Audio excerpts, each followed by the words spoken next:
आज पढ़ेंगे अपन शिया एंड सुन्नी का विवाद क्यों है। देखिए फ्रेंड्स, जब पैगंबर साहब अपनी अंतिम हज की यात्रा करते हैं तो इनके साथ कुछ अनुयायी भी होते हैं। तो जब ये अंतिम हज की यात्रा करते हैं ना, तो क्या है कि गदीर नामक स्थान पर ये खुतवा पढ़ते हैं, यानी नमाज अदा करने के बाद ये खुतवा पढ़ते हैं और खुतवा में अली को वली घोषित करते हैं। ठीक है ना फ्रेंड्स। और जब ये अली को वली घोषित करते हैं तो ये अपने घर पर आते हैं और घर पर आने के बाद इनका स्वास्थ्य खराब हो जाता है। और स्वास्थ्य खराब होने के बाद 27 मई 632 ईस्वी को इनका देहांत हो जाता है। तो देखिए फ्रेंड्स, चलिए अपन स्टार्ट करते हैं शिया एंड सुन्नी का विवाद। देखिए फ्रेंड्स, अंतिम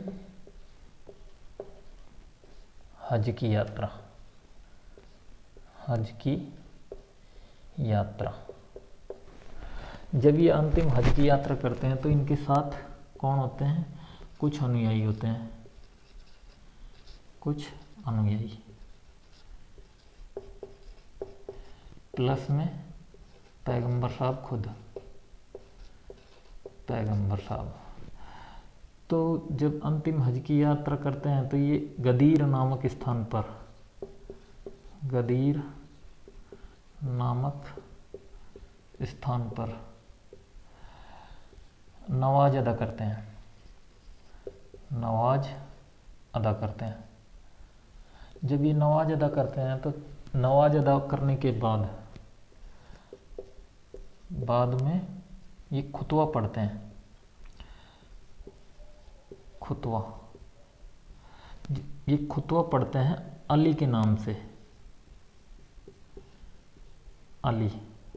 और अली को, यानी इस खुतवे में अली को वली घोषित करते हैं, वली यानी पैगंबर साहब का अगला उत्तराधिकारी। पैगंबर के बाद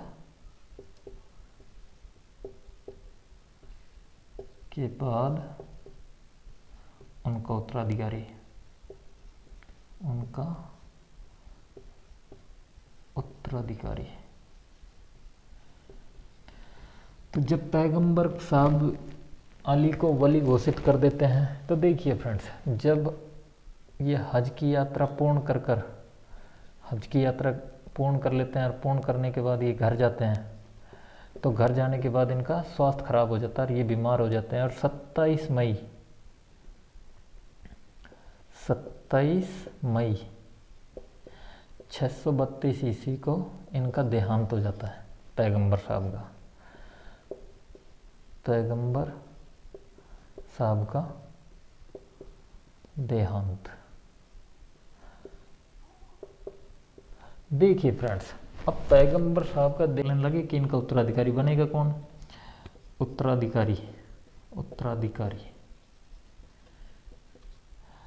प्रश्न उठा कि उत्तराधिकारी बनेगा कौन? तो जो पैगंबर साहब के साथ अनुयायी गए थे, इन्होंने कहा कि भैया पैगंबर साहब ने अली को उत्तराधिकारी घोषित कर दिया है।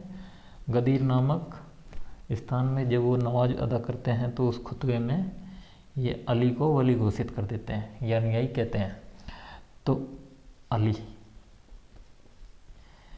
सब में पहले प्रस्ताव किसका आया? अली का। ठीक है, इसके समर्थक कौन थे? फातिमा। समर्थन कौन कर रही थी? फातिमा। और देखिए फ्रेंड्स, ये फातिमा पैगंबर साहब की बेटी होती है, ठीक है ना। तो देखिए फ्रेंड्स, ये अब अली का समर्थन कौन कर रहे थे? फातिमा। तो अली का एक अली का विरोधी दल था, अली का विरोध करने वाला दल, विरोध करने वाला गुट, दल या गुट, विरोध करने वाला दल। देखिए फ्रेंड्स, जो अली के समर्थक थे, जो ये पैगंबर साहब के साथ हज की यात्रा पर गए थे, वो अली के समर्थक थे, ठीक है। और जो अली के विरोधी दल था वो पैगंबर साहब की तीसरी पत्नी यानी आयशा आयशा आयशा थी। इनका नेतृत्व, इनका समर्थन कौन कर रही थी? विरोधी दल का।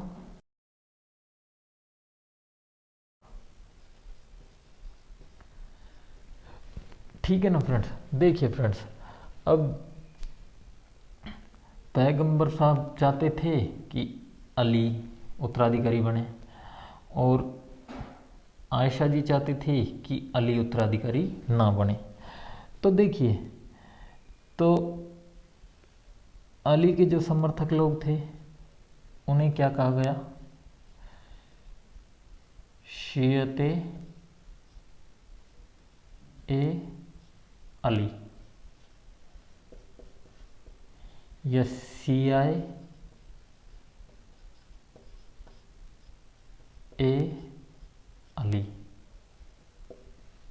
ठीक है। और जो आयशा बेगम के समर्थक लोग थे उन्हें क्या कहा गया? अहल अल सुन्ना। मतलब सियत अली का अर्थ होता है मतलब सिया, और सुन्ना का अर्थ होता है सुन्नी।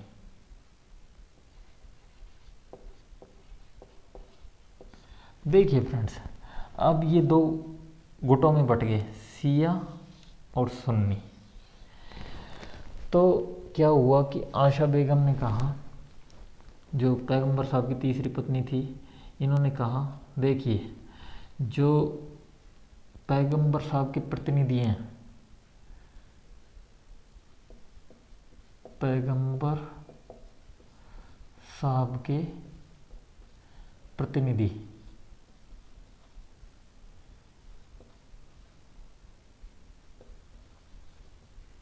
उनमें से एक खलीफा बनेगा, मतलब उनका उत्तराधिकारी। फ्रेंड्स, अब आयशा बेगम चाहती थी कि मतलब पैगंबर साहब ने एक उम्मा समाज बनाया, उसमें के उत्तराधिकारी का चयन हो। तो पैगंबर साहब ने, देखिए फ्रेंड्स, पैगंबर साहब ने मदीना में एक उम्मा समाज का निर्माण करा था, उम्मा समाज का। इस उम्मा समाज में क्या है कि विभिन्न धर्मों के लोग थे, जो इन विभिन्न धर्मों के लोगों ने क्या है कि इस्लाम धर्म को कबूल करा और इस्लाम धर्म का प्रचार, नियम, कानून सबको अपनाया। मतलब इस्लाम, पैगंबर साहब की इन सारी बातों को अपनाया, नैतिक सिद्धांत वगैरह, इस्लाम धर्म का प्रचार भी करा। ठीक है ना। तो आयशा बेगम चाहती थी कि इनमें के एक उत्तराधिकारी बने। तो देखिए फ्रेंड्स, हुआ क्या कि इस उम्मा समाज में खिलाफत नामक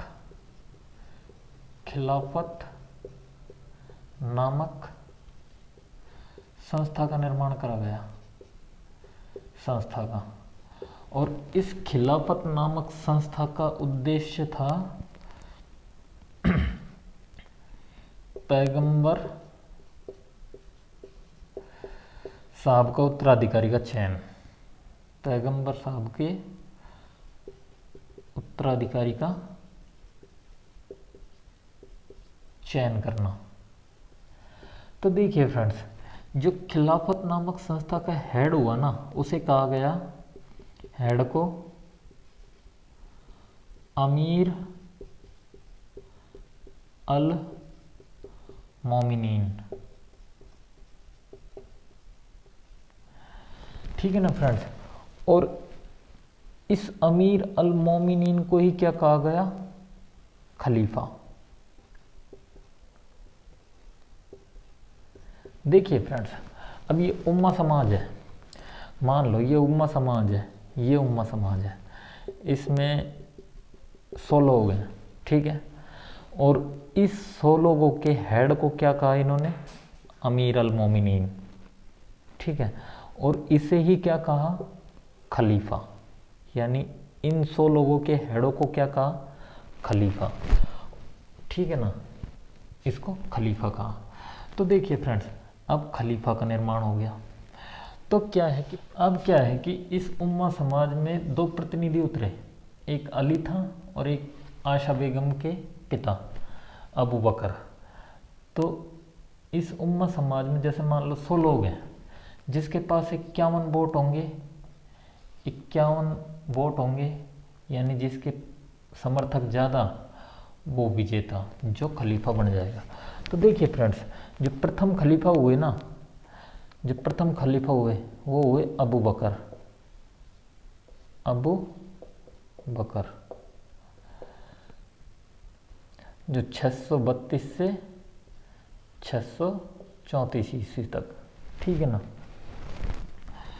देखिए फ्रेंड्स, इनका चुनाव हुआ था, जो मैंने बताया था कि खिलाफत नामक संस्था द्वारा उत्तराधिकारी का चयन, यानी चुनावी प्रक्रिया से, चुनावी प्रक्रिया से, चुनावी प्रक्रिया से अबू बकर का चयन हो गया, ठीक है ना। जो दूसरे खलीफा थे उमर, उमर का चयन है ना अबू बकर ने मरने से पहले, मतलब इस खिलाफत नामक संस्था, मतलब इस खिलाफ ये उम्मा समाज से पूरे से कह दिया कि मेरे बाद मरने के बाद उमर अगला खलीफा बनेगा, उमर का चयन हो गया। तो देखिए फ्रेंड्स, अब क्या है कि 634 ईस्वी से 644 ईस्वी तक उमर खलीफा रहे। और तीसरे खलीफा हैं जो है उस्मान या उथमान, जो 644 से 656 ईस्वी तक रहे। इनका चुनाव हुआ था, मतलब उमर खलीफा का चयन हुआ था और उस्मान का चयन चुनावी प्रक्रिया से, चुनावी प्रक्रिया से। देखिए फ्रेंड्स, जो चौथे खलीफा बने अली,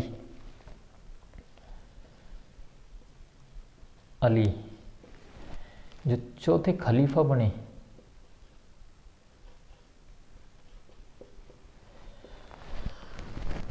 छः सौ चौवन नहीं, ये 656 है,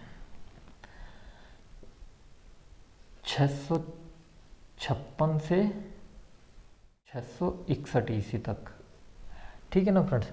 देखिए फ्रेंड्स, जब अली खलीफा बने तो जो अली के समर्थक थे उनका मानना था कि जो पैगंबर साहब का पहला उत्तराधिकारी है वो है अली, मतलब वो इन तीनों को उत्तराधिकारी नहीं मानते पैगंबर साहब का, जो अली के समर्थक थे। तो ये क्या कहलाए, सिया, मतलब जो पैगंबर साहब मतलब अली के समर्थक थे, जो मैंने बता ही दिया कि सिया कहलाए, सियत अली। तो ये क्या कहलाए, सिया। और इन्होंने अली को प्रथम खलीफा माना, इन सियाओं ने, ठीक है ना। और देखिए फ्रेंड्स, जो ये प्रथम 4 खलीफा थे ये सुन्नी है ना, इन प्रथम 4 खलीफाओं को खलीफा मानते हैं सुन्नी लोग। सुन्नी लोगों का मानना है कि जो प्रथम 4 खलीफा हैं वो खलीफा हैं पैगंबर साहब के, पैगंबर साहब के खलीफा।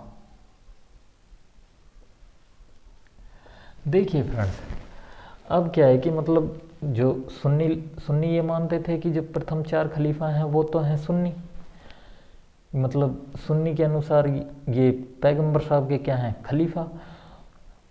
प्रथम खलीफा अबू बकर, दूसरे उमर और तीसरे उस्मान और चौथे अली। लेकिन जो सिया हैं वो इन तीनों को क्या करते हैं, पैगंबर साहब का उत्तराधिकारी न मानकर अली को उत्तराधिकारी मानते हैं।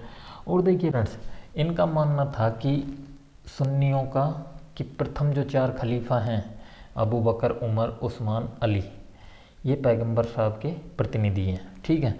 लेकिन शिया लोगों का मानना था कि जब पैगंबर साहब का जो प्रतिनिधि है, पहला प्रतिनिधि है, वो अली है, ठीक है ना। और अली को खलीफा न मानकर क्या माना? इमाम। क्या माना? इमाम, चौथे खलीफा। चौथे खलीफा थे अली। अली को खलीफा न मानकर इन्होंने क्या माना? इमाम। और खलीफा भी बोलते ही हैं अब तो, खलीफा। तो 656 ईस्वी से 656 ईस्वी से 661 ईस्वी तक ये इमाम या खलीफा के पद पर रहे थे। देखिए फ्रेंड्स, जो ये किसके बेटे थे? अबू तालिब के, अबू तालिब के। और इनकी पत्नी का नाम क्या था? फातिमा। पत्नी का नाम था फातिमा। और अली और फातिमा के बेटे थे 2, हसन बड़ा बेटा और हुसैन छोटा बेटा। देखिए फ्रेंड्स, अब हुआ क्या कि जब अली चौथे खलीफा बन गए तो इनका विरोध, देखिए इनको पूर्ण बहुमत नहीं मिला था। चुनावी प्रक्रिया से जीते थे लेकिन पूर्ण बहुमत नहीं मिला था। पूर्ण बहुमत किसके द्वारा नहीं मिला था? विरोधी उनके द्वारा। जो आयशा बेगम का गुट था, उन्होंने इनको समर्थन नहीं दिया। आयशा बेगम के गुट ने समर्थन नहीं दिया। देखिए फ्रेंड्स, जब आयशा बेगम के गुट ने समर्थन नहीं दिया तो आयशा बेगम ने इनको, अली को चुनौती दी। क्या दी? चुनौती। और चुनौती में कहा कि हम तुमसे ऊंटों का युद्ध करना चाहते हैं, ऊंटों का युद्ध। तो अली जी अब खलीफा हैं और अली मान गए, चलो हम ऊंटों के युद्ध के लिए तैयार हैं। तो देखिए फ्रेंड्स, आयशा बेगम ने क्या करा कि मतलब आसपास के जितने भी इनके गुटों के समर्थक थे, उन गुटों के समर्थकों को, गवर्नरों को बुलाया और युद्ध में उतारा। तो इधर सीरिया का गवर्नर उतारा, इधर ईरान का, इराक का, मिस्र का और इधर काहिरा का, इधर मतलब आसपास के गुटों को उतारा। तो देखिए फ्रेंड्स, लगभग अली ने सभी को हरा दिया था। लगभग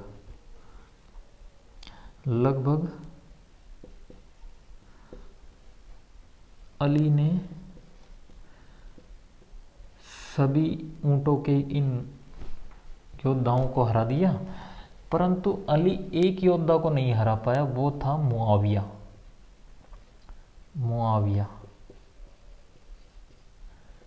तो देखिए फ्रेंड्स, ये मुआविया है ना,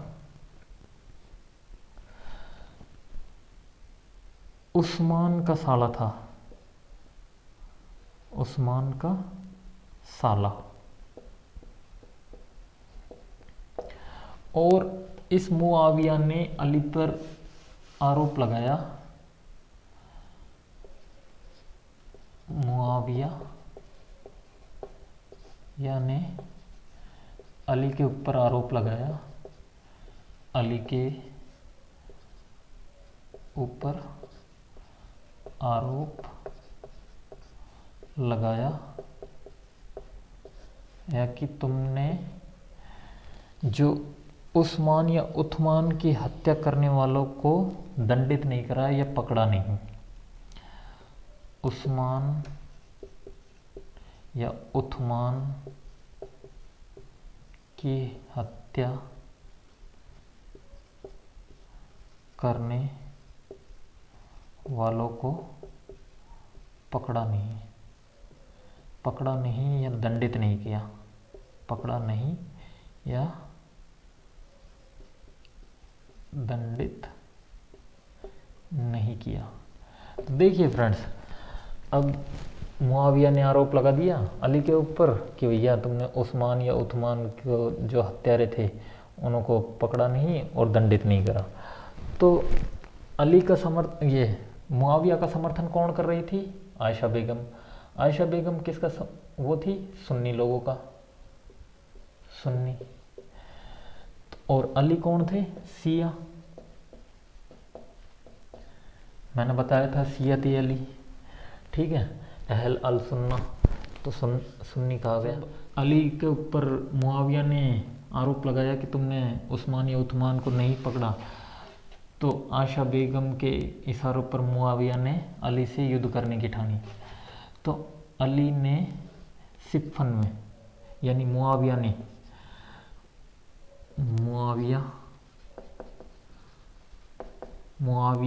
और अली के बीच में सिफ़न में, यानी मेसोपोटामिया के पास में, उत्तरी मेसोपोटामिया के पास में सिफ़न में युद्ध हुआ। और ये युद्ध निर्णायक युद्ध नहीं था फ्रेंड्स। ये युद्ध हुआ था ना सिफ़न में अली और मुआविया के बीच में, ये निर्णायक युद्ध नहीं था, निर्णायक युद्ध नहीं था। अब देखिए फ्रेंड्स, ये युद्ध क्या है कि काफ़ी दिनों तक चला था। मुआविया की सेना भी तगड़ी थी, अली की सेना भी तगड़ी थी, तो ये युद्ध इतने दिनों तक चला था कि काफ़ी दिनों तक। तो मुआविया और अली के बीच में एक संधि हुई। संधि क्या हुई फ्रेंड? देखिए कि जो अली के बाद जो खलीफा रहेंगे वो इनके बड़े बेटे हसन रहेंगे, हसन। और हसन के बाद मुआविया रहेगा, मुआविया खलीफा बनेगा। और मुआविया के बाद हसन या हुसैन के वंशज बनेंगे, हसन या हुसैन के वंशज, ठीक है ना फ्रेंड्स। देखिए इस संधि में हुआ क्या कि मुआविया और अली के बीच में एक संधि हुई कि अली ने कहा कि मेरे बाद मेरा बेटा, बड़ा बेटा हसन उत्तराधिकारी बनेगा, ठीक है ना। तो मुआविया ने कहा ठीक है। तो इसने कहा कि हसन के बाद उत्तराधिकारी मैं बनूंगा। तो अली मान गया, ठीक है तुम हसन के बाद उत्तराधिकारी बन जाना। फिर अली ने कहा कि तुम्हारे बाद हसन या हुसैन के जो वंशज हैं वो उत्तराधिकारी बनेंगे। तो इनके बीच में ये संधि हुई थी कि अली की मृत्यु के बाद इनका बड़ा बेटा हसन उत्तराधिकारी बनेगा, हसन के बाद उत्तराधिकारी मुआविया बनेगा, और मुआविया के बाद हसन या हुसैन के वंशज बनेंगे, ठीक है ना। हुआ क्या कि जो अली ने जब ये संधि करी ना, तो जो अली के साथ सैनिक गए थे, अली के साथ जो सैनिक गए थे सैनिक युद्ध लड़ने, वो ज़्यादातर लगभग 40,000 के आसपास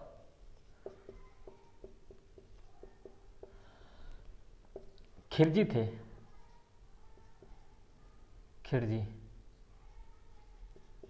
देखिए फ्रेंड्स, अब ये खिरजी सैनिकों का कहना था कि देखिए अली से कहते हैं ये कि हमें निर्णायक युद्ध चाहिए, हम ये संधि वंधि यानी ये संधि का बीच के रास्ते का लिए हम समर्थन नहीं है, हम तो निर्णायक या तो हार हो हमारी या फिर जीत हो। ये सैनिकों का कहना था, या तो हमारी हार हो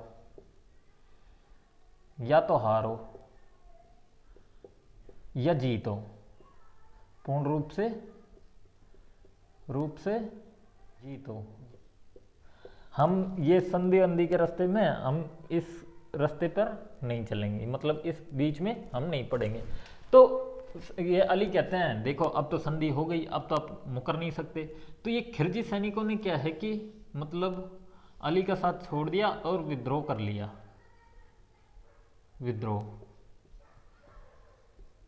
विद्रोह कर लिया अली से। 661 ईस्वी में 661 ईस्वी में कूफा नामक स्थान पर, कूफा नामक स्थान पर अली नमाज अदा कर रहा था मस्जिद के अंदर नमाज अदा कर रहा था। तो एक खिलजी सैनिक ने इनकी हत्या कर दी। नमाज अदा कर रहा था तो खिलजी सैनिक द्वारा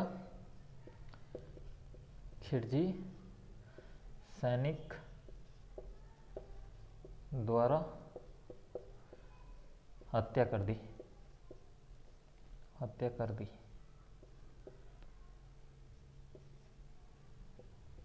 गई। जब अली कूफा में नमाज अदा करता है मस्जिद के अंदर तो खिलजी सैनिक द्वारा इनकी हत्या हो जाती है। और इस सैनिक का नाम होता इब्न मुलजिम।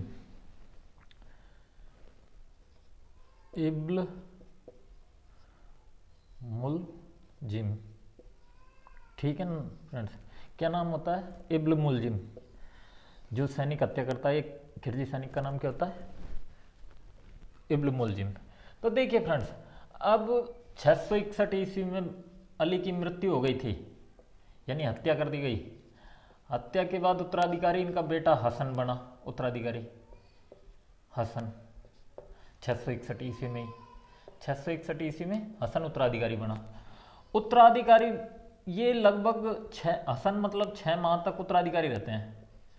6 माह तक उत्तराधिकारी और 6 माह बाद ये हसन को मुआविया द्वारा हटा दिया जाता है उत्तराधिकारी पद से। मुआविया द्वारा